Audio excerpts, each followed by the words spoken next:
fragmentation a mirage, nothing to worry about. Is that what I'm saying? That we don't have anything to worry about? No, not at all. We do have a problem. And the core of it is this. We have this rise of this connected world, and it has created all kinds of governance problems. And you know the litany: cybercrime, various kinds of cyber insecurities, all kinds of policy issues about the regulation or management of exposure to content. And what do we do to solve these governance problems? Well, unlike the internet, the world of government is not unified and unfragmented. It is territorial and sovereign. And so most of what people are mislabeling as the fragmentation problem, I want to relabel as a problem of alignment.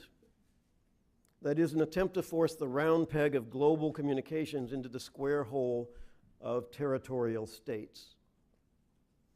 It is alignment that leads to efforts to create gateways that filter content, to require data localization, to keep internet routing within state borders, to require governments or users to use local companies rather than foreign companies for equipment and services, and so on. It's about partitioning cyberspace in order to subordinate its control to sovereign states. And bear this in mind, the pressure for alignment is not just coming from authoritarian governments. It's coming from Brazil, Germany, Australia, the UK, the European Commission, even the United States. It comes from states qua states. So the real question is not, is it illegitimate to have any form of blocking or control or management of access on the internet? The question is, who does it? And for whom is it done? And how accountable are the people who are doing it to the people who are affected by it?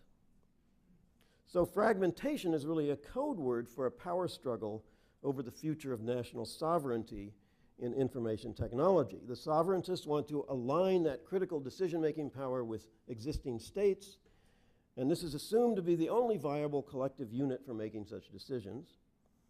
And this book tries to make us think differently, to come up with an alternative to that presumption that states have to do that. And I thought it was time to directly challenge the relevance and viability of national sovereignty in the information sphere. I'm not saying do away with governments completely. There's a big role for territorial governments. We need, to have jails for people who break into houses and steal things. But in the information sphere, I think we really have to talk about completely new forms of governance. And in fact, we are actually evolving in that direction already. And so I speak somewhat seriously about a national liberation movement for cyberspace, in which we recognize that we're creating a globally interconnected polity around the internet, and perhaps it's time for this polity to assert its own identity and its own authority and come up with global institutions for the management of cyberspace. This may sound utopian, even crazy. I'm looking forward to some comments about that. But if you study the shifting forms of the state and governance over history, it seems much less so. Most, if not all, existing nation states are based on invented identities, and the scope of governance is consistently enlarging and changing over time. And indeed, we have already transferred governance of the domain name system to a transnational institution, ICANN.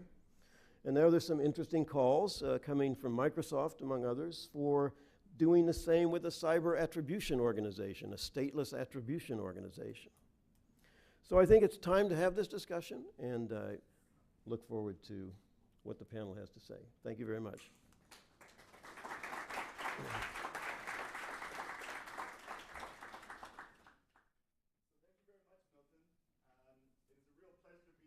This afternoon and to share the stage with such an august panel, prepared to respond to Milton's challenging ideas, and if they don't, I will. So our first presenter is Rebecca Mackinnon. Rebecca is based right here. She's the director of the Ranking Digital Rights Project here at New America. Then to her left is Tim Maurer. Tim is at the Carnegie Endowment for International Peace. He's the co-director of the Cyber Policy Initiative. And finally, we have Angela McKay. Angela is at Microsoft. She's the Senior Director of Cybersecurity Policy and Strategy. So let's turn first to Rebecca. Sure. Well, thanks very much, and thank you, Milton, for writing this book, and for provoking everyone and your call to arms. I think one of the reasons I'm here is that I published a book in 2012 in which I argued, among other things, that existing nation-state-based political and legal processes are not fit for purpose when it comes to governing an internet in accordance with human rights norms in a way that actually is compatible with human rights for everyone on the planet, and that how we get where we need to be is unknown, and so I appreciate kind of Milton continuing to remind us that that we need to move forward, and his call to sort of a new form of sovereignty, I think resonates a lot. I think that the question is, how do we get there, right? How do you kind of develop consent of the networked amongst kind of a global internet using population full of people with lots of different interests, and so on, and that's a big challenge. I don't think we're going to come up with concrete answers today, but I think what's exciting is that increasingly people are recognizing that existing sort of geopolitical, political, and regulatory structures are not fit for purpose, and that we need to innovate, and there are starting to be a number of efforts at innovation, such as what Milton mentioned, and we'll hear more from our friend from Microsoft about one effort.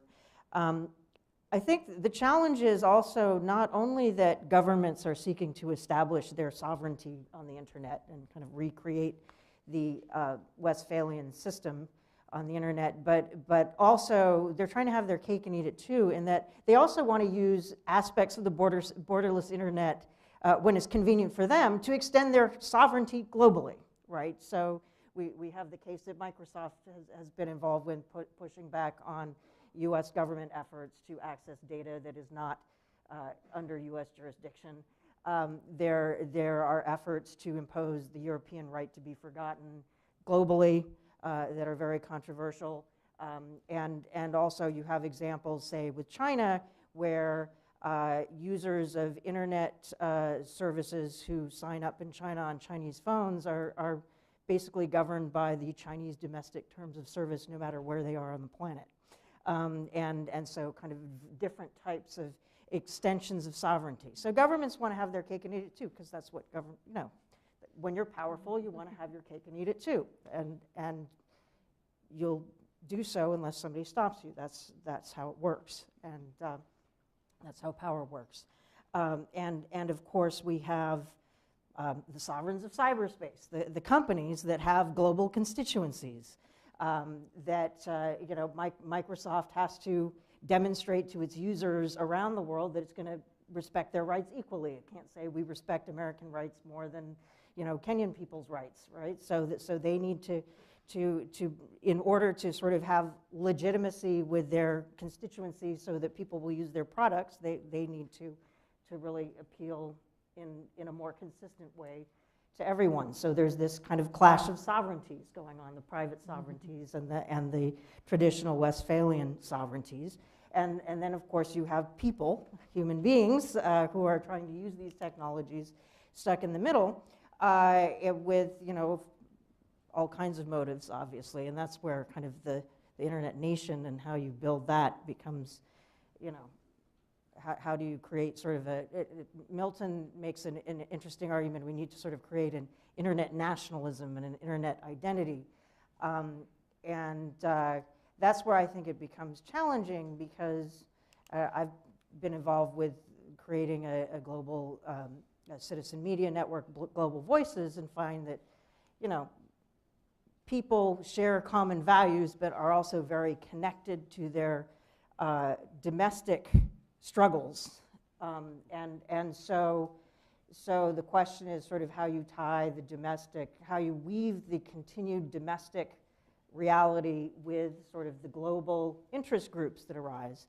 And the environmental movement, I think, is certainly one area that one can draw upon for what is the global movement, where people with common interests and common values band together in an international movement and push for governments and private actors to adhere to certain standards. And obviously, it's pretty hard. And the fight never ends. I'd point out that Mozilla has also been kind of drawing on the environmental movement with their internet health movement that they're currently building, with the idea that we need to sort of build a movement of interest. However, I think a couple thoughts about, how do you get a movement that actually gets governments to cede power, or that figures out how to organize the power relationships between private entities, governments, and the people, from whom both governments and companies derive different types of legitimacy. I think it may end up, and this is kind of drawing from a colleague of yours, Laura Donardis, maybe rather than one large, let's have a movement that kind of seizes power, it may come through lots of different efforts aimed at solving specific problems. So, for instance, the attribution issue that brings together a certain community, the fight over encryption and the right to have encryption. We're seeing a global community coalesce around that. Much thornier, then there's the internet shutdown issue, where you're seeing different actors coming together over that. The content moderation issue and government's desire to control content, much harder one. But I guess I would point to, in every situation where I think power has been reorganized or ceded, or there have been kind of victories around internet governance battles, it's been because you've had civil society, corporate interests, and some segment of the political establishment from some countries kind of coming together with an overlap of interest and moving forward. So I think as we sort of build this global movement, it will require kind of strategic alliances around specific problems, addressing specific governance problems that are failing to be governed in a way right now that actually serve and protect and respect the rights of users around the world. And just finally, I know I'm over time, but in terms of kind of what the principles are, I think we have them. I don't think we need to create a new universal declaration of human rights. There's been a lot of work done by a lot of multi-stakeholder groups of how you apply human rights principles to surveillance online, how you apply human rights principles to content regulation. They're not being followed, but there's a lot of standards that are being developed. And so I would suggest, rather than sort of trying to create new manifestos and constitutions, that we really work with some really solid principles that exist, that people have already sort of started to articulate how you apply them online, and then figure out how do we better hold governments accountable and get them to respect those rights, protect those rights. How do we get companies to be accountable as well, and how you kind of mesh those together. Thank you, Rebecca. So let's see what Tim says and his initial responses. Great, thank you. I think I'm supposed to talk more about the national security and security dimension on this panel. At least that's what Milton told me privately in an email. But nevertheless, when we first met 6 years ago, it was actually at an internet governance conference. And I think over the last 6 years, it's been very interesting to see how the various narratives evolved. And I thought in my remarks, I'm going to talk about two things. One, framing, and then second, timing. I think the great benefit of Milton's most recent book goes to this first point about framing and how we think a lot about these issues. And you tackle the framing of fragmentation, and you essentially tear it apart in your recent book. I was particularly pleased you didn't use the framing of balkanization in your book, which Rob Morgus, who is here at New America, and I at one point wrote an article and said, please stop using the term balkanization for the sake of the people on the Balkans who suffered enough. And I think you do that very effectively in the book in terms of your analytical framework and how you think about it. And you mentioned it earlier, people having discussed whether the difference in language is actually fragmentation or not. And I think a lot of times we don't think enough about to what extent this aspect of it is actually rather a sign of diversity online rather than fragmentation and a more accurate representation of the global community that is joining the internet. And I think your book is like one of the most systematic efforts in trying to separate those analytically, which I think is really important. There's also, your book does a great job in your research, I think, of how the various communities have evolved in the last few years. As I mentioned briefly when we met 6 years ago, you had more or less 3 or 4 very separate and distinct communities that were working on tech policy issues. You had the internet governance community that Milton has been a part of for a very long time. You had the human rights groups that in and of itself were split into 2. You had the domestic tech policy groups like the EFF here in the US that didn't do a lot of international work. And you had the international human rights groups like Amnesty and Human Rights Watch that were only starting to get into this field. And then you had the cybersecurity community, which again was split into 2 groups. You had the people working on cybersecurity from the individual rights perspective and through the framing of human security. And then you had this growing community of national security experts that viewed cybersecurity and continue to view cybersecurity through the prism of national security. And I think that is really this last group, this growing community of national security experts that has started to take an interest in the internet over the last decade that has been driving a lot of, I think, what is this counter reaction that once the internet was commercialized in the early to mid-1990s, a lot more money became involved. And then you had a few, maybe handful of countries in the late 1990s that started to realize that they could do more than just espionage by manipulating data or stealing it, that you all of a sudden started to see the military and intelligence communities around the world taking a much stronger interest. And I think, to your point, Snowden was in many ways the wake-up call for all those countries that hadn't been doing this secretly, that all of a sudden this is something that they wanted to do. I really liked your point about the third layer and the fragmentation piece, and I think that where we're at right now in terms of historical comparisons, and I'm curious what your reaction is to that, is in Europe when we built the railroads, initially there were railroads that were different in width, right? The Spanish railroad you used different trains for the railroad system in Spain than in Europe because it was meant to avoid that all of a sudden the French or somebody else would be able to take their trains and essentially invade Spain. Today, if you take the train in Europe, you can take more or less in most countries the same train. But I think in the internet we are at the same point now where everybody's agreed we will use the same protocol. You can take the same, not train, but data and send it to me. But that doesn't mean the way the railroad tracks are actually positioned doesn't have significant impacts on trade and then also how conflicts are being fought. And I think that is where we are at today. So let me get to the last point, to the second point about timing. And Milton is always great because he doesn't only provide an excellent analysis and framework, but also a very strong normative call for action and tries to energize everybody in the room to, like, once you are now going back to your office to sign up and donate money to whatever organization supports it, or at least buy Milton's book so you can have the theoretical framework underneath it. But just to Milton's normative point, I wish we would be 20 years in the past, because as you point out in the book, the current trend of governments pushing for national sovereignty is embedded in this broader systemic shift, where John Eikenberry in 2011 wrote his article about the future of the liberal world order, right? So we've been at this point of systemic shifts now for 6-7 years, where it's clear geopolitics writ large is changing. And if anything, if we look back at the past 6 years, yes, you've had bits and pieces where there are signs some of the emerging and growing powers are buying into the international order. One data point for that, for example, is in the international cybersecurity negotiations, there was a big debate until 2013 whether existing international humanitarian law would apply to cyberspace. So whether principles of proportionality and distinction would apply to offensive cyber operations. And until 2013, China refused to sign up to what was a consensus among the rest of this group of governmental experts that existing international law should apply, and they were pushing for a new treaty.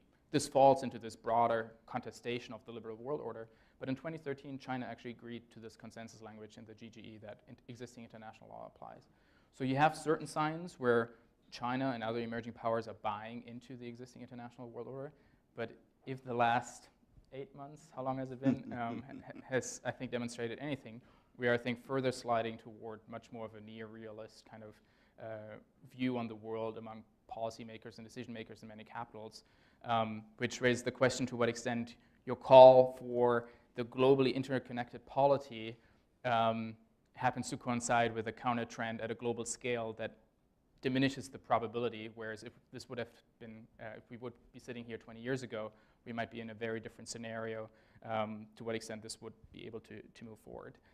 So the way I would describe the current environment is as contested governance when it comes to the internet, where you have these different trends play out and we don't really know where it will go. And companies like Microsoft will be a main player, so I'm curious to hear Angela.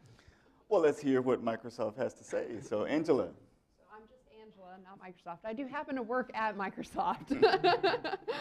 and I think it's probably is very obvious an industry point of view on the challenges and opportunities in this space.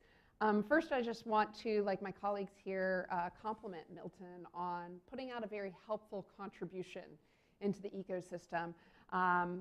Coming from my background, I'm an engineer. I did happen to go to Georgia Tech as well. I think that one of the things that can be very difficult is when all these different concepts get kind of munged together. And so having a methodical, analytical framework to move forward and think about fragmentation and alignment and using more precise diction, I think is a very important contribution and very helpful in terms of forward progress. So thank you for that. What I thought I might do is just add a little context from an industry point of view and maybe 4 specific lenses and then frame it out in terms of that popular sovereignty idea or the polity. First is a little bit of philosophy, then technology, then looking at attacks, and then looking at how governments and industry are responding to that. First, in the philosophical point of view, one of the things that I think is really important when we start to look at fragmentation and alignment is basically how governments see themselves and how they respond relative to their own societies. And that relationship looks very, very different in different places in the world. And so the concept of the role of the state relative to the population differs quite greatly. Clear examples here is if you look at the arguments about control of data and thoughts on that. In the United States, people would generally, not exclusively, but generally say, I don't trust the government to have my data, but I'm much more comfortable with industry having my data. However, if you move over to Europe, then you start to have, I don't trust industry to have this, but I trust government to have that. And then if you move, for example, to Asia, you have a construct that is oftentimes more where the state is taking care of things, and so they don't worry as much about where the data resides necessarily, but rather that the state is controlling this in a way that is meaningful. I also think that it changes in the context of how you think about security, which is one of the main drivers for both the national security and human rights issues that Tim and Rebecca brought up. In this context, much of the Western world tends to think about the importance of protecting various systems. So critical infrastructure protection. What are the critical systems and what is the role of industry and the role of government in protecting those? Again, however, if you move to Europe, the construct of much of the regulatory framework is brought up about protecting society, not just the systems, but what is not just critical infrastructure, but how do people use search engines to access the internet? That becomes important in the context of thinking about security. And then again, the concepts of privacy are very different in this space. I think that I wanted to bring in that context because as we talk about the next series of issues, recognizing that there are different views on the role of government, the role of industry, and the context of what needs to be protected and who become very important. That's because we are in the middle of, I think what everyone acknowledges is a great technological series of innovations that are coming much faster than most people and certainly governments are able to adapt to. This becomes very important in looking at how cloud adoption is going on. Why that becomes important is because you're going to start seeing a more homogeneous set of behaviors and set of characteristics. As cloud adoption continues to grow, you will have servers and data that are managed by a smaller number of players in a smaller number of places. At the same time, you're going to have a more heterogeneous endpoint environment. What is coming with IoT is increasing the diversity of the endpoints. This matters because these become planes of control. It matters because the pivot points of where you're going to think about asserting sovereign power or managing security changes as you think about a more heterogeneous endpoints and homogeneous kind of core. I think that kind of brings up the space of another one of those things that's just driving the concepts of where to deal with control, and that's the cyber attack environment. As we've continued to see, not only do you have an increase of the number of nation states in this environment, very clearly demonstrated by the WannaCry attacks, the access to advanced tradecraft is continuing to grow, not just in states, but the transferability to non-state actors. And that concerns citizens, and that concerns government. They're feeling a lack of control over their data and over the outcomes that are related to their personal rights. And so I'm just kind of bringing up, these are all factors that are playing into whether and how the polity will be able to assert itself in context relative to sovereigns. So what do we see as reactions? Very much so, what I see on a global basis, not as much domestically, is a very strong drive towards regulation of security and regulation of privacy in cyberspace. This is going on almost any place in the world. Right now, we're tracking at Microsoft over 90 countries who have legislative proposals for cybersecurity, over 70 who have national strategy initiatives, and over 30 countries who have declared offensive doctrine in cyberspace. And those numbers continue to grow on a regular basis. There is an attempt, largely by states, leveraging offensive capabilities informed by the national security context and somewhat informed by the privacy context to move into a space of more control. And they're trying to figure out how to think about those points of leverage that I talked about earlier in the technological environment. Is the point of control going to be at this diverse endpoints? Is the point of control going to be with cloud service providers, or some combination of those things? You also have industry responding. And industry is not just responding to government regulation. We're responding to customer concerns. So we also are taking some actions that may challenge a broad polity kind of construct because we're responsive to concerns of our customers. Microsoft, for example, will let an enterprise customer choose the jurisdictions in which they want their data to be stored because we've had to respond to the post-Snowden concerns about access to data. And so it's not just regulation that is kind of challenging some of these constructs, it's also the responsiveness of industry to our business demands. We have to think about those things.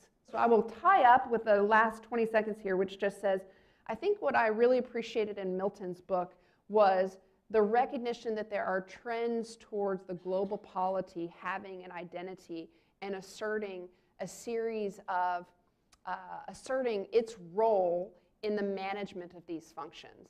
But there was also pragmatism. You recognized even up here in your opening remarks that governments will not ultimately cede everything. And so what I encourage the room to think about is as we move forward in a shifting domain, technology and innovation moving faster, the geopolitical context that Tim brought up, the people's context that Rebecca brought up, we're going to have to think about what is the role of government, what is the role of industry, and what is the role of society, and how do we proactively manage this fragmentation, manage this alignment to move forward in a system that recognizes and achieves the global benefits to society and the values that you represent. Thanks. Great. So please join me in giving our panel a big round of applause. And we want to spend some time having a discussion amongst the panelists before we open it up to the audience, but we do want to make sure we have enough time for your questions and comments. So please get them ready and feel free to jump in. So the first thing I'd like to start with, Milton, is you raised this issue of a need for a cyber libertarian movement, a liberation movement. And you talk about the need for creating this space where there's the opportunity for governments to get out of the way. How likely do you think this is, given your assessment? Yeah, it's, I think I always get asked this kind of a question. It's like, what's going to happen? And it's like, my answer is always, I don't know. I don't know what's going to happen. I know what direction I want to push things. Mm-hmm. And I think by sort of making this conflict extremely explicit and outlining an alternative that doesn't normally get articulated, that I would be contributing to pushing things in a certain direction. So, you know, most people, they have a more moderate attitude. It's sort of like, well, of course, governments have concerns. Of course, they have sovereignty. We have to respect that. And I'm just saying, well, let's question that. Let's just, and see how far we can get with that. And drawing, you know, when I was investigating the concept of sovereignty, historically, I realized that the concept arose in this early modern Europe, in which you had all these overlapping kinds of jurisdiction and authority, very unclear. It was not scaled up properly. And so in some ways, at the information and communication sphere, you see a similar kind of structural pressure that says, you know, there's just something not viable about this. I really like what Rebecca said, is that the governments want to have their cake and eat it too. They want to have global authority when they can get it, and they want to have territorial authority when it benefits them. And there's a contradiction. I say that in the book. It's like alignment is something they can't resist going after, but it's something they can never really achieve, and there's these interesting contradictions at play. So at the structural level, I think it is likely that the contradiction provides an impetus for change. And that change could go in all kinds of directions, including really bad ones. And if we can articulate a concept of a global polity that has a very liberal, you know, freedom-oriented approach to this problem, then maybe it will go in a good direction. Right. Before we turn back to Rebecca, so if we go back to the mid-90s, John Perry Barlow had a declaration of independence in cyberspace. How do you think about his concept? How does that relate to what you're proposing here? Well, I think it was kind of a very prescient and early, but fundamentally a rhetorical and lyrical ideal. And one of the problems was that everybody said, well, obviously he's discredited because things haven't gone in that direction. But Barlow was a lyricist for the Grateful Dead. He wasn't a political scientist. He wasn't a political economist. He didn't understand the intricacies of internet governance. So now it's time, you know, in terms of a vision, I think that was a very powerful vision, you know, and I'm pretty much in accord with it. But I think you have to think through how it actually gets realized. So Rebecca, you talked about the institutions. How does this get done? So what do you see as the possibilities for moving in this direction, or what kind of pushback do you see against it? Yeah, so I think we need to be kind of pragmatic and methodical and kind of look at specific issues and sort of build coalitions around how to address those issues.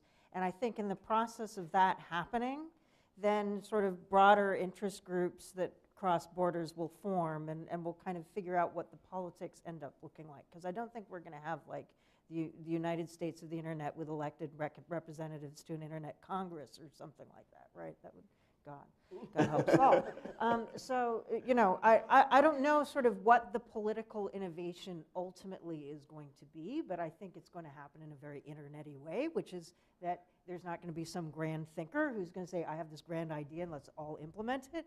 It's going to be communities you know, in a distributed fashion, seeking to resolve problems, you know, communities of interest that cross, you know, industry, government, and civil society and technical community.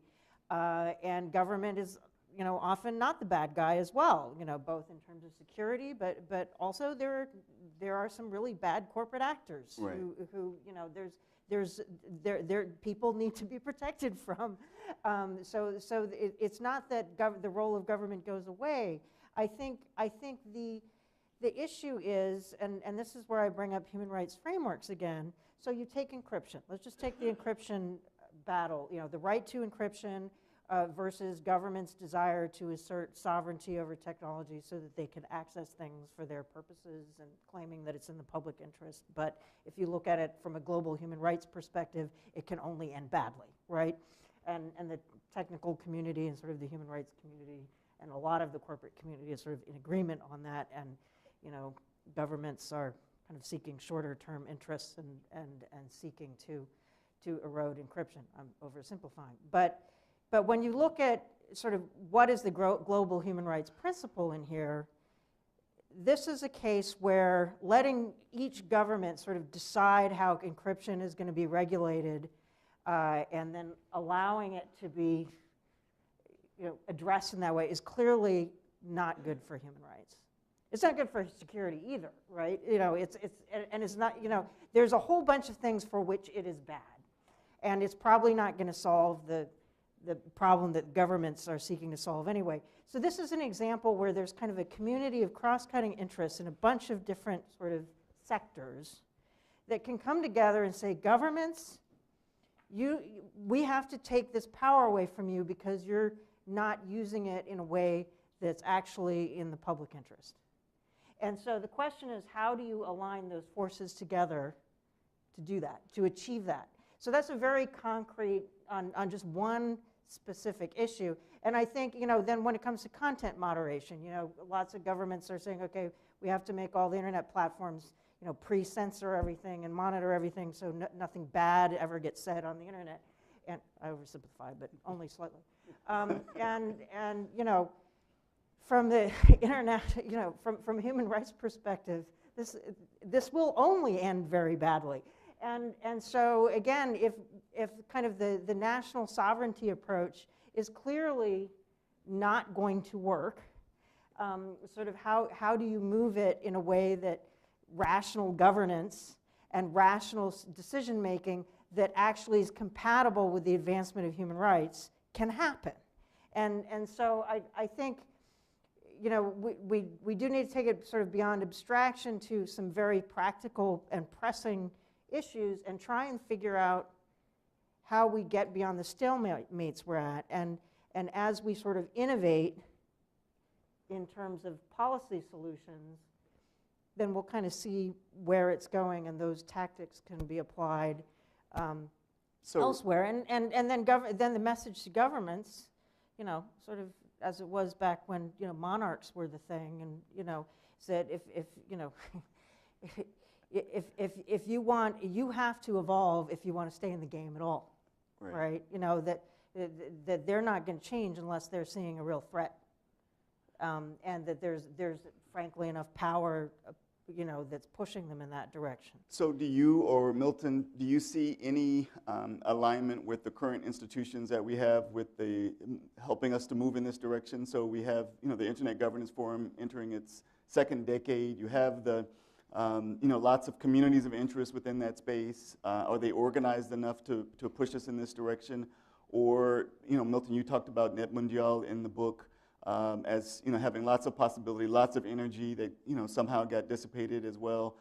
You know, so I'm really interested in, you know, what are the potential mechanisms for enabling us to move in this direction, if you see that, and do you see the existing infrastructure giving us a foundation for that?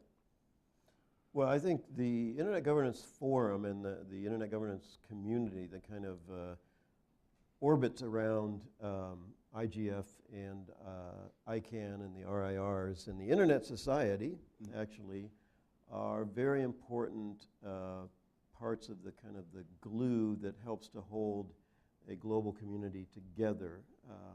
It's it's sort of, and that's the only thing it does. It doesn't do governance. It doesn't actually create enforceable norms or any kind of actual governance structures, and it has its own pathologies and weirdnesses. But in terms of getting those people who care about the global internet together and forming those kinds of social bonds and identities, that's very important. I think that the transition from ICANN away from the U.S. government was an extremely important political step in terms of establishing the principle of a non-sovereign transnational governance agency. And we saw the fight. It was very revealing who was against that and who was for that.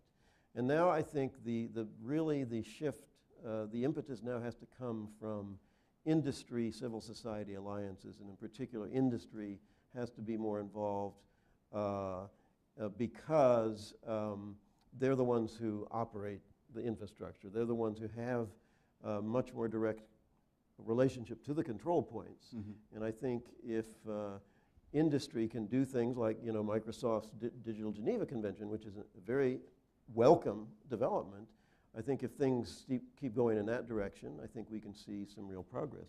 So Tim, we'll come back to you in a second. Since we're talking about this new initiative, would you like to say a little bit more about that, Angela? Certainly. So for those who might not have heard about it, the Digital Geneva Convention is a proposal that Microsoft formalized at RSA in February of this year. It builds on some long-standing work that we have done in talking about norms, cybersecurity norms specifically, and the role of government and the role of industry in helping to promote security and stability in cyberspace. So as part of that initiative, we've talked about three primary kind of pillars of work. One is moving a long-term aspirational goal of building on the voluntary norms work done, for example, by the UN Group of Governmental Experts and OSCE, and moving that eventually towards a legally binding construct. We recognize that that's going to take a lot of permutations along the way, but we think that it is important for ultimately there to be rules that are established that are not just voluntary, but are legally binding, so there can be consequences when certain behaviors violate the agreements. The second real big pillar of work is around something we've called a tech accord. You can think about that as the role of industry in saying we have commitments that we make to our customers and we have capabilities that we can also commit to that help to, again, increase security and stability in cyberspace. So if we, as part of our proposals, and we do, articulate that governments should have a process for the handling of vulnerabilities with a propensity to report them to industry, then industry must also have policies and procedures in place to responsibly handle vulnerabilities that are reported to us and issue patches, et cetera, et cetera. So think about that as complementary. And then the last one that I think is getting a lot of discussion right now, particularly in a post-WannaCry context, is around an Attribution Council.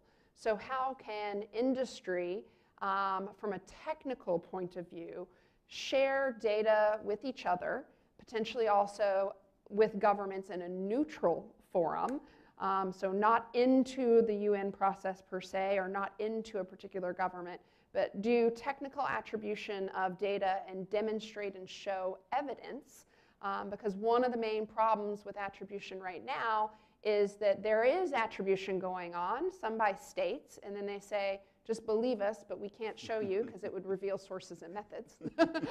Or it's by those in industry who are very good players, but who also have particular business drivers associated with attribution. And so we think that there are, again, I think is highlighted, and I really want to pull on the point that Rebecca said, there are issue-based ways of thinking about new models for handling particular issues.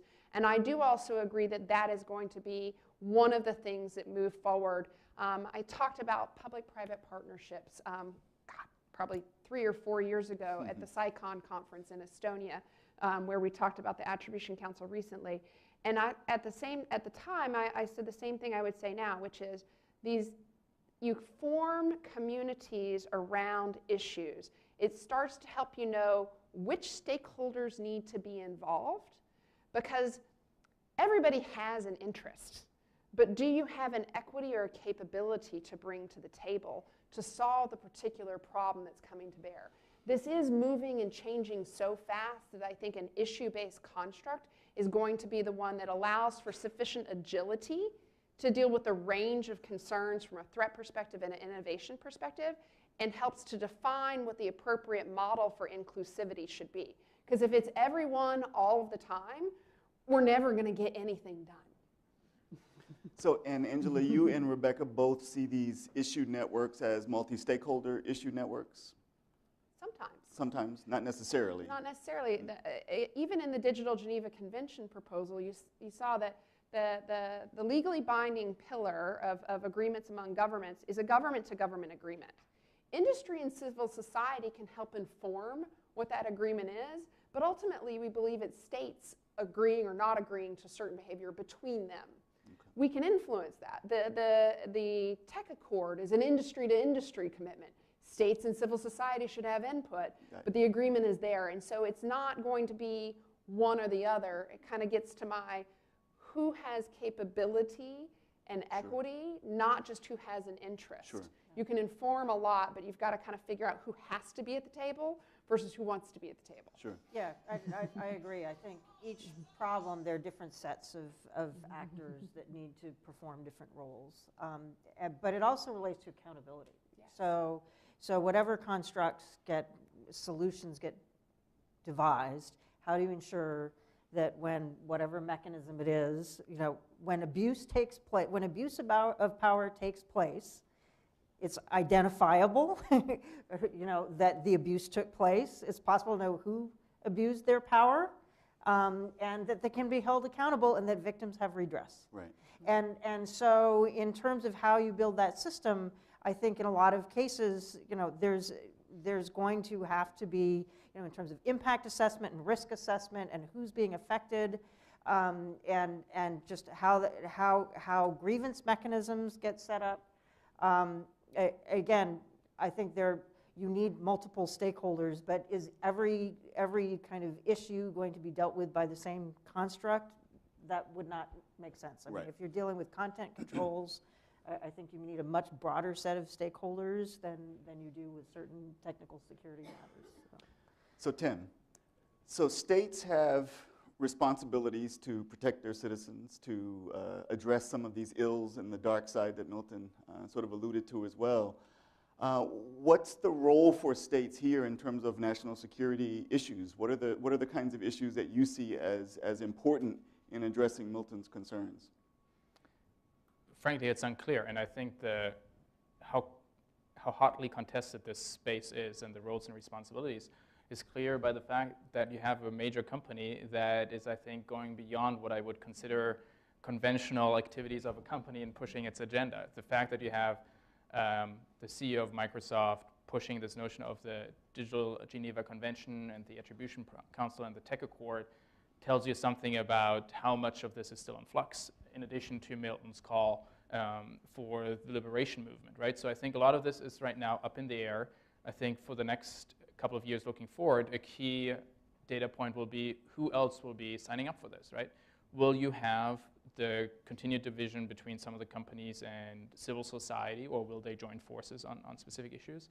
Microsoft has been the leader in this space when it comes to rules of the road for cyberspace and the more like conflict angle and road. But if you look at the surveillance debate post-Snowden, it was also Microsoft, but it was primarily also Google and Facebook that were the lead in that. So I think some of those questions, and to what extent you will have companies beyond the United States becoming much more active in this, be it Huawei, be it European companies that I think have been fairly quiet on this, but will be as affected as others, especially as we move to the Internet of Things, and you have German car manufacturers, you have French companies, and Silicon Valley springing up all over the world. And so far, we haven't seen that. So I think that'll be an important data point in the next 5 years. Who else will be jumping on the bandwagon for this? And then to go back to final point on that, the timing again, right? I think timing will matter incredibly in the next 5 years. The regulation that are currently in the pipeline among 90 countries. If in the next 5 years you don't have a major terrorist attack in one of the in the US or in Europe, and by major I mean more than 1,000 deaths, because we've seen several terrorist attacks in recent months and years, or if you have a major incident with regard that will affect the encryption debate, right? With the encryption, I think all the positions are kind of clearly staked out.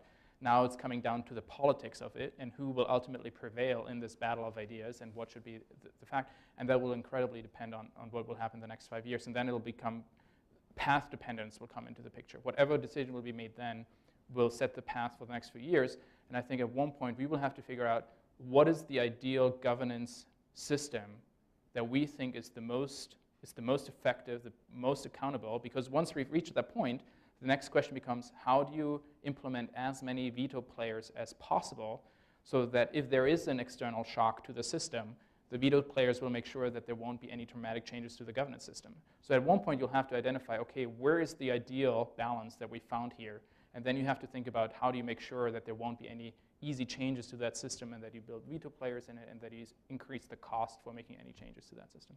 Great. Yeah, and just to add, you also need to identify and reinforce your political allies sort of in the conventional political systems of these nation states. You know, if in the UK, Theresa May feels that she will continue to get reelected by, you know, imposing draconian regulations on internet companies and, you know, weakening encryption, you know, that's not good. So the question is, are you actually going to be able to cultivate a set of political leaders in key countries who feel it's in their long-term political interest, you know, to align themselves with this movement and not with some other perspective? And I think strategically there probably hasn't been enough work done on that. Yeah, I would just want to pull out two things that Tim said is the international context. This is why I brought up philosophy and the role of government and the role of industry doesn't look the same in different places in the world. So we're sitting here having a panel in the United States, and it's very easy to think about the how industry operates relative to government. I can't tell you, so that we get a lot of folks who are very supportive of the fact that Microsoft sued the US government and has been not complying with orders for extra-jurisdictional access. And you would think, right, that some governments in other places in the world who don't want that data access would be like, very good. And actually, in many contexts, they're like, industry should not be disagreeing with government on that. Even if they like the outcome of that decision, it's a different cultural context between industry and government. And as Tim highlighted, and as I tried to say in my remarks, with the change with what is happening in IoT, it's not just going to be tech players, it's going to be players across different sectors who are tech players, who are coming up in different parts of the world. And so it just adds a degree of complexity to this conversation that I think is sometimes underestimated. Right. There's a lot more I want to pursue here, but let's open it up to the audience and see what questions or comments we have. Do we have a mic in the audience? Oh, there it is. We have one here in the blue shirt and then on the right side. Thank you, so interesting. My name is Courtney Radge. I'm with the Committee to Protect Courtney. Journalists. And so I have two questions. One, this idea of the internet or internet and kind of the debate right now around capitalization of this, and is there an internet or multiple internets, and which way of thinking about it and therefore capitalizing it or not gets us further to what you're envisioning as the future, Milton? And then the second question is regarding industry, and correct me if I'm wrong, but ultimately the main global actors, the Silicon Valley-based actors, are only accountable to their shareholders. They're accountable to their users to the extent that it impacts the shareholders. So what does that mean for governance, I mean, it's obviously great to have initiatives like a Geneva Convention and participation in things like the Global Network Initiative, but ultimately the legal and fiduciary responsibility are to stakeholders. So what are the implications for kind of trusting the role of private companies in this debate? Thanks, Courtney. Well, yeah, I mean, in some ways, the capital I on the internet is sort of stating that if you use these protocols, you are somehow buying into an integrated system. And that is a globalized compatibility system. But I don't think the issue of how this plays out will turn on that. I think it's more a question of the degree to which, where do you locate this authority to manage and limit access? And again, I don't think it's possible for anybody to say you should never manage or limit access, and you should never moderate content. Ideally, there's perfect competition, and if Facebook moderates content in some way that we all find silly and overreaching, then we just migrate to another platform, right? Although that obviously that level of competition doesn't exist in that particular environment, but the point is not that it's bad to moderate content. It's what's the problem is who's doing it for whom, and how accountable are they to that unit. So I'm saying most people have said these governance issues have to be dealt with at the level of the state, and I'm saying that's probably the worst unit with which for it to play out. I mean, it's too big on one hand. There are too many different interests and different policy alternatives, even at the national level. And it's too small in the sense that it doesn't really deal with the global. There's too much conflict built into the nation-state relations at the global level for that to really work. So let's devolve lots of decisions to autonomous systems, to markets, to other kinds of arrangements, and then let's push a lot of stuff up to new global institutions. The shareholder issue, yeah. Yes. No problem. I think I can be very brief. So I'm an engineer, not a lawyer, but my understanding is from a pure legal perspective, the legal constraints are around a shareholder. But maybe what I could explain is more broadly how we think about this, which is in delivery of shareholder value, you have to think about a lot of different components, including legal, regulatory, financial, security, risk. And what I thought was really important in how you phrased the question was, how do we ensure that that you can trust the company? What's interesting and maybe can be illuminating is the conversation inside of a company, which is how do we ensure that our customers trust us?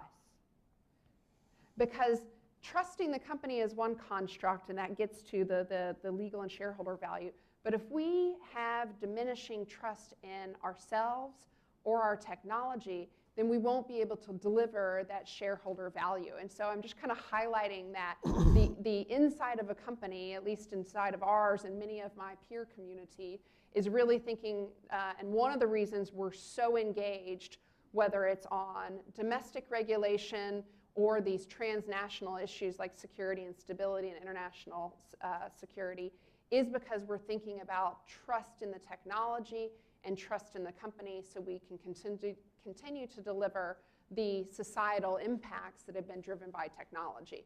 That's what we worry about. Great. Here on the right side, and then one in the back. Thank you for the great discussions. I'm actually the Chinese translator of your book. It will be published by Tsinghua University Press. And but when I was translating, there is a kind of a confusion about the title, the main title, the subtitle of your book. If somehow I think it will be more informative if we use the subtitle, like globalization and sovereignty and the cyberspace as the main title, while I put the question mark as the subtitle. Will that significantly change the way of your writing if we do it that way? No, in fact, the original idea for the book was indeed the subtitle, and the publisher wanted a catchy question, which they have. As you see, it's part of a series in which one of the other is like technology good for education, and then there was another as China buying the world. So they wanted a single, simple, catchy title, and will the Internet fragment seemed to be a question that was on many minds, but you're right, the substance of the book is more in the subtitle. So Good for you. Back in the corner there. Hi, Kathy Kleiman. I'm Internet Counsel with Fletcher Hilden Hildreth, and hello to Milton and Rebecca and everyone on the panel. Great discussion. So one of my questions, it's not really a question, it's a statement and then a question, which is it's not just governments who want to bring their laws onto the internet, it's people. Netizens do. We want to bring, everyone in this room wants to bring the First Amendment onto the internet, at least to protect our speech. We don't want to be restricted by the hate speech laws of Europe. Europeans are passionate about bringing their data protection laws online so that they can be protected with the privacy laws that they're used to. So we have that also coming from netizens, from people participating. But to switch over to the question, it was mentioned briefly, but let me bring it up. Instead of IGF, how is ICANN as our model? It's really the kind of 800-pound gorilla in the room, that there is this multi-stakeholder model with all sorts of flaws and phlegms. And by disclaimer, Milton and I and many people in the room are very involved in ICANN. So how does ICANN help us with the multi-stakeholder model? And talk about, since I was hearing about kind of issue-based coordination versus kind of one umbrella to bring all the issues in, fragmentation of the issues may be an issue of itself, kind of following, especially for civil society. Is it better to have one umbrella or multiple umbrellas? Thanks.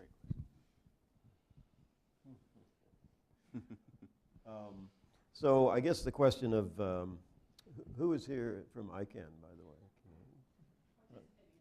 Okay, yeah. So I can say pretty much anything I want. To what extent is ICANN a good example? I think it is a fundamentally good example in the sense of being based on the right idea, that we're going to transnationalize governance by privatizing and devolving it down to a contractual relationship among private actors rather than to try to govern through an intergovernmental treaty among states. So in that respect, the ICANN model is very good. In terms of the accountability relationships, everybody at ICANN remembers me probably negatively because I was so critical of them in the beginning. And in fact, even though everything I said has basically turned out to be true and they've tried to rectify these problems, they still know that they don't like me. They don't know why exactly, but they just don't like me. But basically we went through, we said in 1999 that you have no accountability. They said we're going to create a membership that's going to elect a board. They did that. They got elected people that they didn't like, so they abolished the membership. And then we said you have no accountability. And then, it became more and more obvious that they had no accountability in the community, not just civil society, but the business interests in particular started saying, they have no accountability. So we got these reforms tied to the transition, and that was a good thing, and we're still seeing how those things play out. But I think in general, ICANN it's an example of what you have to do global governance. And in some ways, segueing over to the other part of the question, Kathy, it supports Rebecca's idea that you can do this better when you're focused on particular issues and particular problems. So with ICANN, we're focused on DNS governance. One of the reasons the Net Mundial initiative kind of ran aground was it wasn't clear what was the scope of this initiative, and were they going to try to use all of these sort of self-selected structures to handle a bunch of other internet governance issues that maybe weren't really, properly or legitimately constructed in certain ways. And so the idea that we know how to do name and number governance right is, I think, very important, both as a limitation on the scope of government and on the fact of effective governance, is that we know what we're doing and we have a community around that. And in many ways, if there's one criticism you can make of ICANN right now, it's that they are so avidly encouraging open participation in the multi-stakeholder system that they're getting flooded with all kinds of people who love going to these meetings and love participating, but they know absolutely nothing about domain name policy. And so you and I end up writing all the public comments saying, oh my God, this policy is a disaster, right? The same old people that were doing it 10 years ago. So that's my response to your question. I think others might want to. Yeah, thanks, Kathy, and hi. You know, I was talking to somebody the other day about various internet governance challenges and also about the challenges that some of the companies face vis-a-vis pressure from governments, and how do you create sort of an alternative power center to better counteract unhelpful pressure from governments.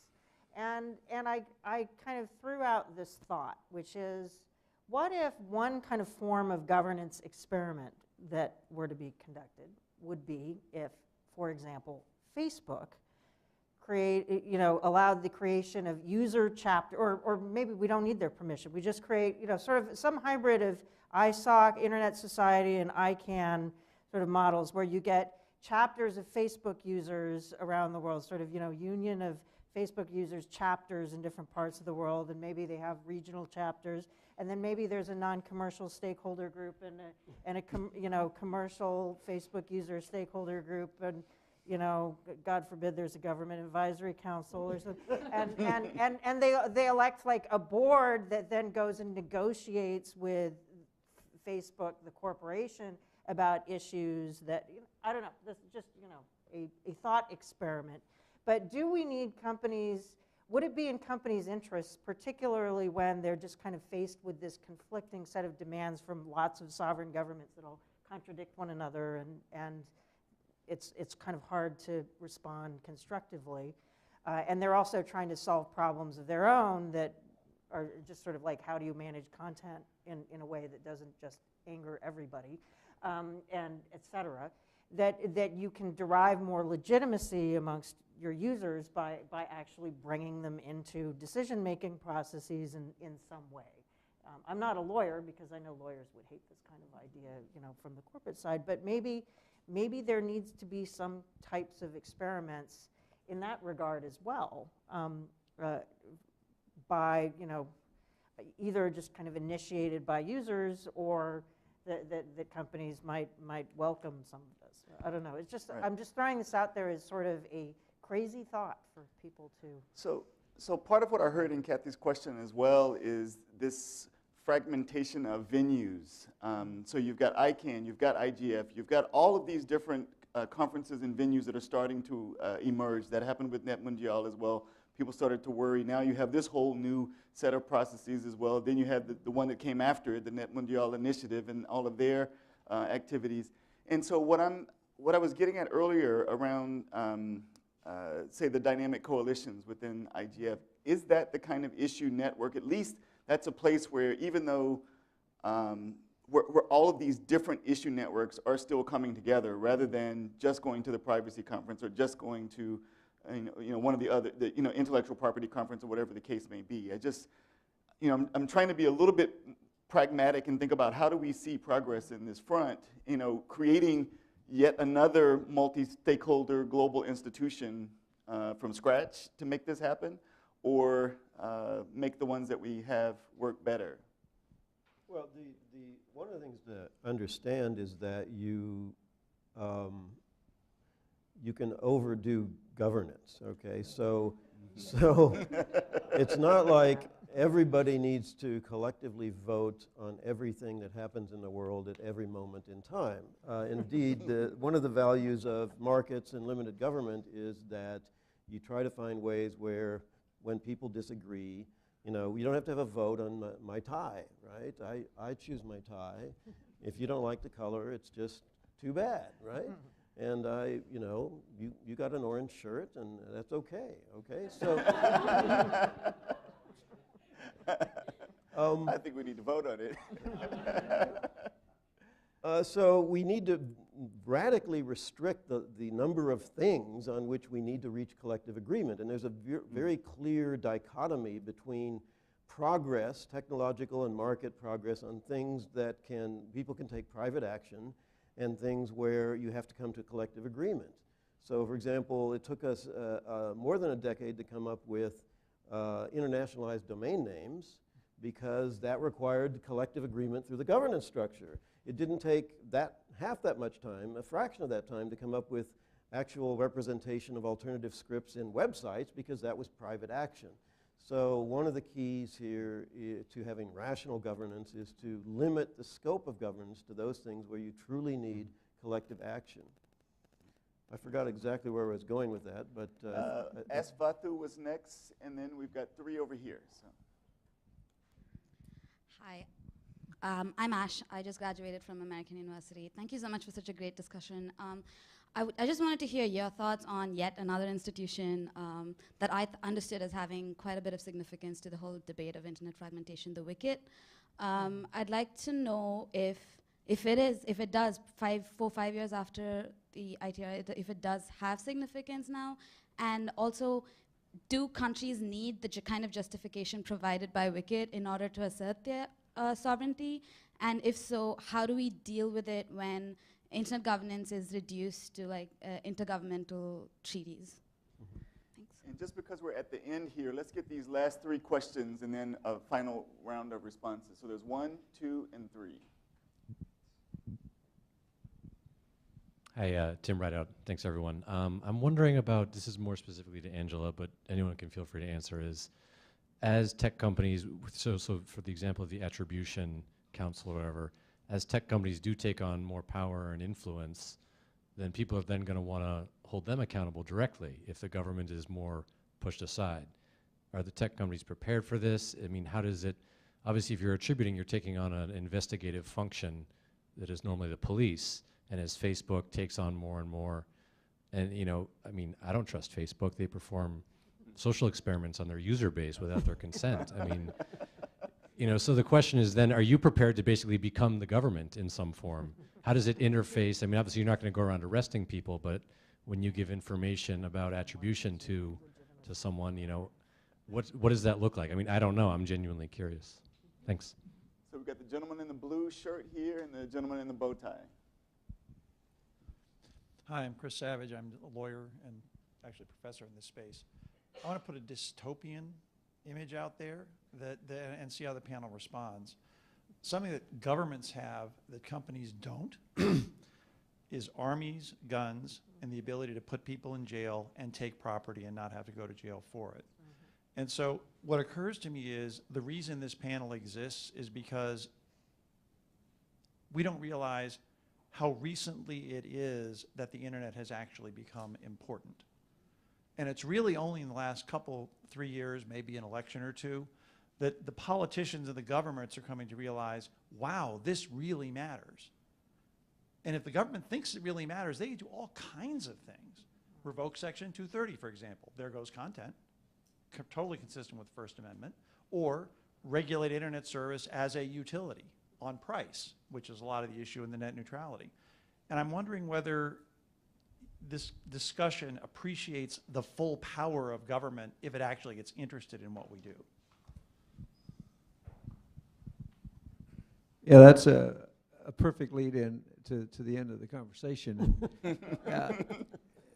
And my question really is more a comment. Angela tried to emphasize this issue of context. And I see this conversation as somewhat of a context-free conversation. So the real question is, what's the objective? What's the result that you want?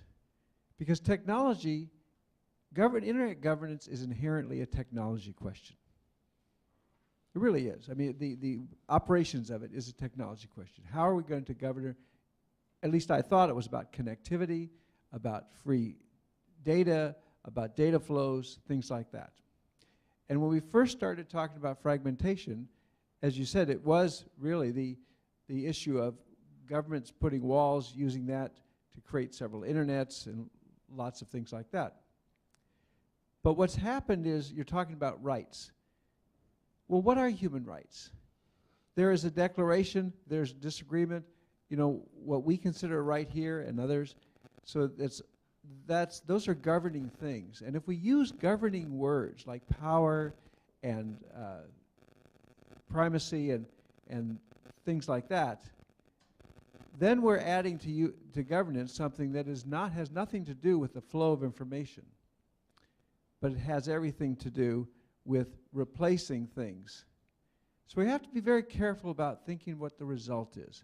And that means we must do it contextually and carefully use the language that applies to the things and say what is the result we're looking for and what will that result probably do. In World War II and after that, we saw one result of free flow of information. And that was, of course, Radio Free, the Radio Free Europe, the American. Let's go ahead and finish up And, so and that that we kind can of thing. have the So, panel. so I'm just posing that as there's a context for the conversation that really is important for resolving. Great. So let's start with Angela and work our way down.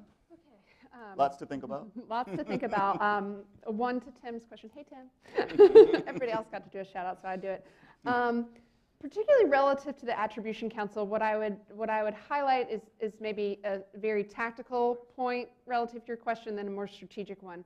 In the context of the Attribution Council, technical attribution is not the taking of actions that would hold accountable the actor identified in attribution. So one of the reasons we've talked a lot about the technical attribution is that that is different than effectuating consequences for behavior inconsistent with a norm.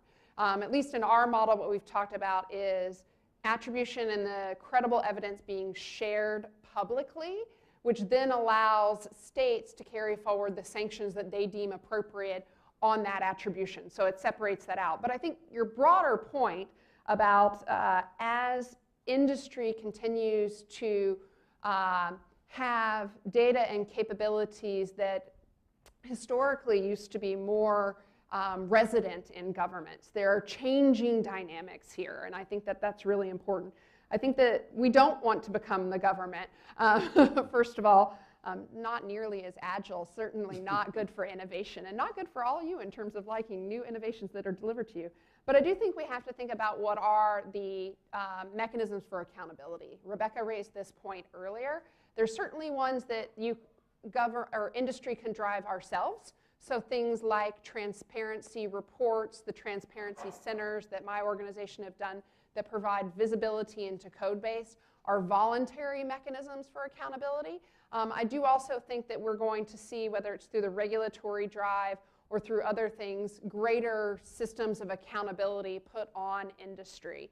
And I think that that's going to be, as we talk about governance challenges broadly, the system for accountability relative to control. We see this coming up, for example, with AI, right? Like, who's designing what the algorithms are doing? It's still designed by a company. What is the right way to provide visibility into that?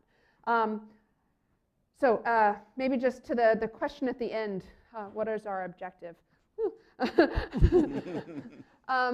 I don't know if I could speak for all of Microsoft, but I would say maybe specific to the conversation on the Digital Geneva Convention, because it's come up a lot here, is what we are seeking to create is a sufficiently stable ecosystem and sufficiently secure ecosystem that addresses trust. And it's that question back at the beginning. It all comes back to trust. That citizens are able to trust their governments, citizens are able to trust technology and technology companies to represent their interest.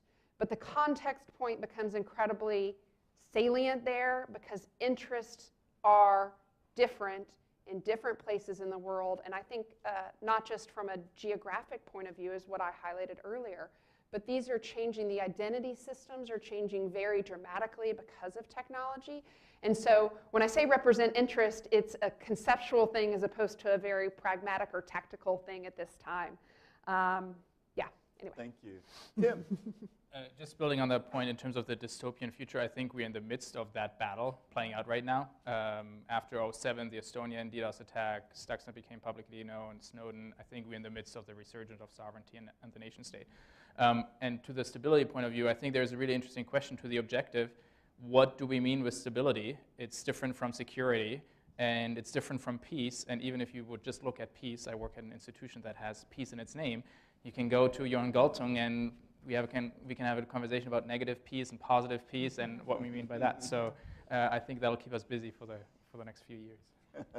Thank you, Tim. Rebecca.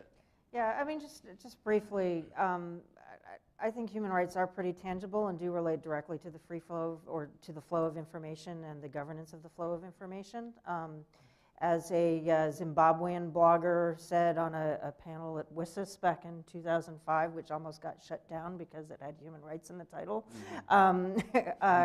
you know, if I don't have freedom of speech, I can't talk about who's stealing my food, right? And so what this is about ultimately is people's ability to secure resources, to obtain the opportunities that they have a right to obtain, and to have the security that, you know, the right to life that they have, and the right to hold power accountable, and to speak, to obtain information, and not to be subject to such arbitrary surveillance that they can't do any of these things, because if they're the wrong religion or color or sexual preference, they'll be persecuted. So, yeah, you know, this is, I think the end goal is human rights, and I think that is a tangible thing, and it's not a context-free thing.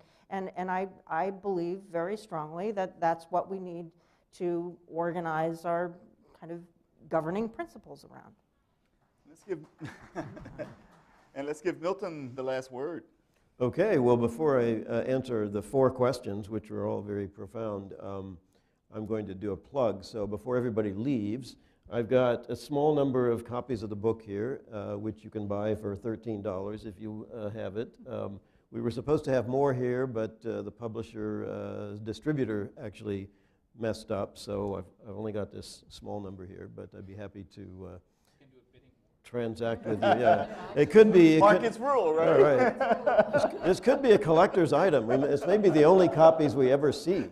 So just bear that in mind as you're bidding on the price of this. Okay, so we had 4 questions. WICIT, which is the World Conference on International Telecommunications. We had a very interesting question: are companies ready to take on the accountability expected of governments? We were asked whether we appreciate how much power governments have. Yes. And about this statement that it was about the free flow of data and not about rights and governance. So to begin deal with WICIT first, I'm going to have to deal with that really quickly, but basically that was a 2012 meeting to revise and update the international telecom regulations, which were written in 1988. This was turned into a proxy war over the role of the ITU in internet governance, and had almost nothing to do with the ultimate treaty that was passed or not passed. The whole world split around this fundamentally not so relevant treaty, and really had very little to do with anything in the final analysis. We wrote a series of blog posts about it, which I would direct to you at the Internet Governance Project. You can look back at the archives and get the full sort of our treatment of that. I think I'm taking a slightly different view than Angela on the question of corporate accountability. I think that insofar as we shift or migrate some of these governance functions to private, you know, non-state actors, let's say, no, we don't want Microsoft to be a government or to be held to the standards of governments, but we want it to be a private corporation. But when we create this international attribution organization, or we're talking about ICANN, even though those are non-state actors, hell yes, they are going to be held to the same standards of accountability if they're doing this global governance function. And ICANN has learned that the hard way. You know, at first they said, we don't really do policy. Oh, yes, you do. Yes, you're going to have essentially procedural protections. You're going to have notice and comment. You're going to do all these things that governments have to do because you are governing. So on the how much power to governments, I think Tim pretty much answered that in the sense that the reason I wrote this book is because I saw this reassertion. I fear it. I think we need to understand what might be lost in that process. We need to have a better articulation of that, and we need to question the basis for it, which is, of course, this idea of sovereignty and the idea that every state has some kind of absolute power over what their citizens do, regardless of this global community that we've created by default.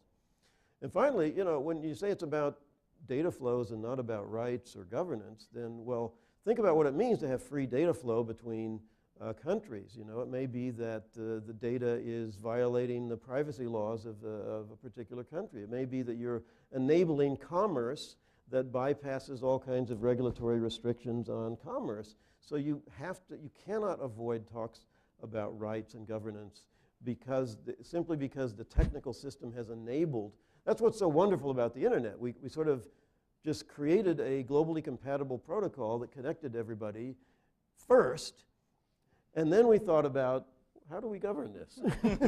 And I thought that was a wonderful mistake. Some people think that was a terrible mistake, but if we thought about how to govern it first, which is what the Europeans always do, and then created it, what we would have gotten would have been completely bad and ridiculous and overly restrictive. And so we kind of are doing it the right way. We created the capability, now we're figuring out step by step in a kind of a common law basis how and when to regulate it and when not to regulate it.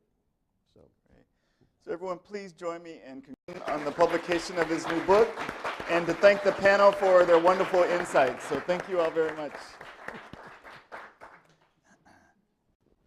We are adjourned. Yeah, that was great.